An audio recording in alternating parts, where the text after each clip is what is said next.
ओम नमो भगवते वासुदेवाय। माघ मास के महत्व का 18वां अध्याय। वशिष्ठ जी बोले, मैंने दत्तात्रेय जी का कहा हुआ माघ महत्व कहा।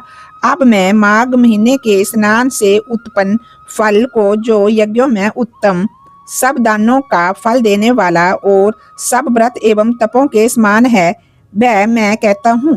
हे दिलीप, माघ स्नान से मनुष्यगण पवित्र हो दोनों मातृ एवं पितृ कुलों के पितरों के साथ अपनी इच्छा से उत्तम सुंदर विमानों पर चढ़कर स्वर्ग को जाते हैं।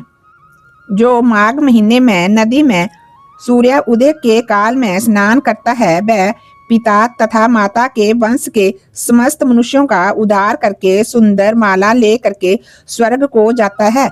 सदा के पापी, दुराचारी और कुकर्मी मनुष्य भी माघ स्नान और हरि की पूजा करने से पाप के बड़े समुदाय से मुक्त हो करके भगवान के सदृश शरीर वाले हो जाते हैं।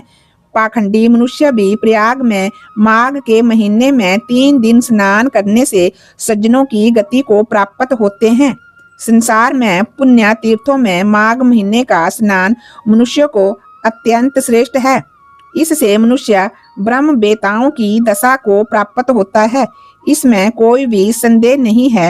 हे राजन, माघ में तप, दान, जप और हरि भगवान की पूजा ये सब अक्षय होते हैं।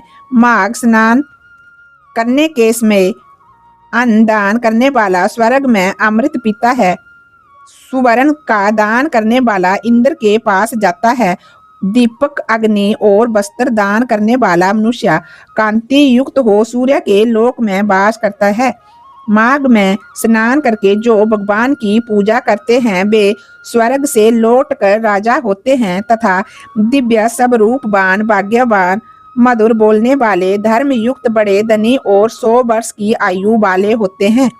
शरीर, वाणी और मन से जाने या बिना जाने हुए संपूर्ण पाप किसी उत्तम तीर्थ में माघ महीने में स्नान करने से नष्ट हो जाते हैं।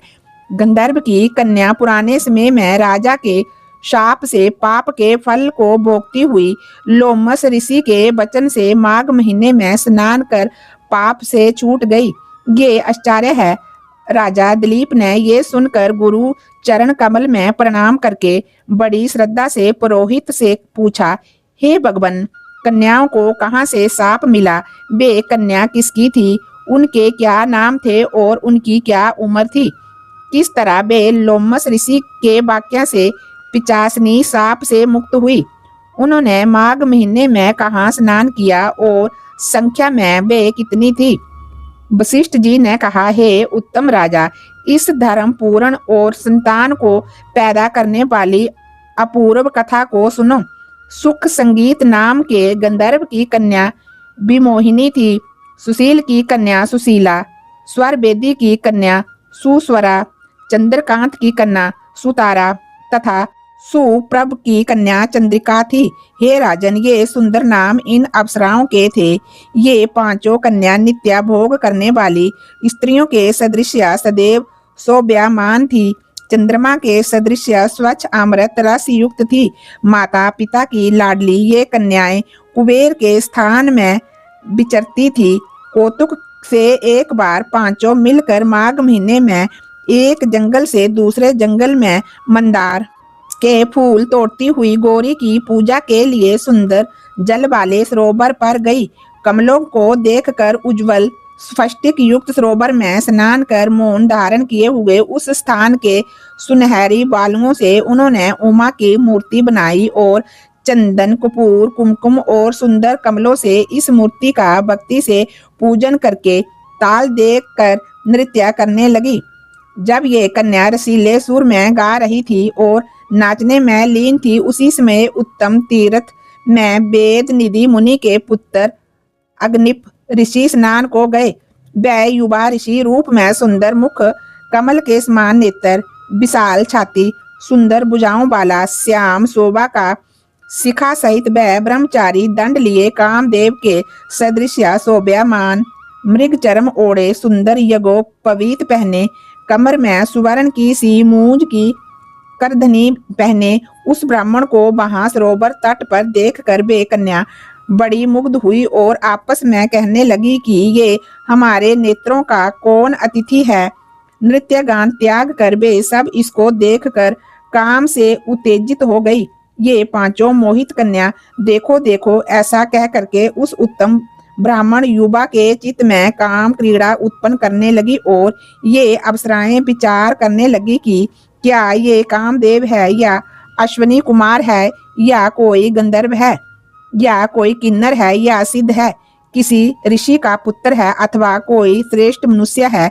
ये कोई भी हो, ब्रह्मा ने इसको हम लोगों के लिए ही बनाया है। गोरी हम कुंवारियों के लिए ऐसे यहाँ लाई है। हे नृपवर, पांचों कन्या आपस में कह ही रही थी कि ये तुमसे बरा गया, ये मुझसे बरा गया, जैसे मुझसे बरा गया वैसे तुमसे बरा गया। वहां पर इनके वचनों को सुनकर वह ब्रह्मचारी मन में सोचने लगा कि यहाँ तो बड़ी बाधा हुई। ब्रह्मा विष्णु शिव आदि देवता और योग बल वाले ऋषि लोग भी अबलाओं की लीला से मोहित हो गए। ये बड़ा आश्चर्य है। स्त्रियों के नेत्र रूपी तीक्ष्ण बाणों से हाय किसका मन रूपी दिल नहीं बिध जाता। महात्माओं का कहना है कि स्त्रियों के पास रहना कष्ट कारण है, इसलिए जब तक ये पास नहीं आती मैं घर चला जाता हूँ। जब तक ये वीरांगनाएं उनके समीप नहीं आई उसके पहले ही वह विप्र वैष्णव प्रभाव से अंतर्ध्यान हो गया। हे राजन, तब इस ऋषि पुत्र के चले जाने पर ये कन्या आतुर हो नेत्रों से शून्य दिशाओं को देखती हुई कहने लगी, ये कोई जादूगर है या मायावी जो देखते देखते ही विलीन हो गया। फिर वह बिहरा की अग्नि में जलती हुई बोली, हे कांत, ये जादू की माया छोड़कर अपना दर्शन दो। हाय अभाग्य, क्या ब्रह्मा ने हम लोगों को बड़ा कष्ट देने के लिए ही तुम्हारी रचना की है? क्या तुम दया रहित हो? हम पर तुम्हारी रुचि नहीं है, हम पर विश्वास नहीं करते या हमारी परीक्षा ले रहे हो? क्या तुम नाचने में होशियार हो या माया में चतुर हो? क्या किसी के मन में घुसकर उसमें से निकलना नहीं जानते? क्या हम अपराधियों पर क्रोध करते हो? क्या दूसरों को धोखा देने या किसी के दुख को नहीं जानते? हे हृदयेश्वर, तुम्हारे दर्शन बिना हम ना जिएंगी। फिर से तुम्हारे दर्शन की आशा में हम जी रही हैं। दया करके आप हमें शीघ्र मिलो और अपने दर्शन दे करके हमारे दुख को दूर करो, क्योंकि सज्जन लोग किसी के विनाश को नहीं देखते। ओम नमो भगवते वासुदेवाय।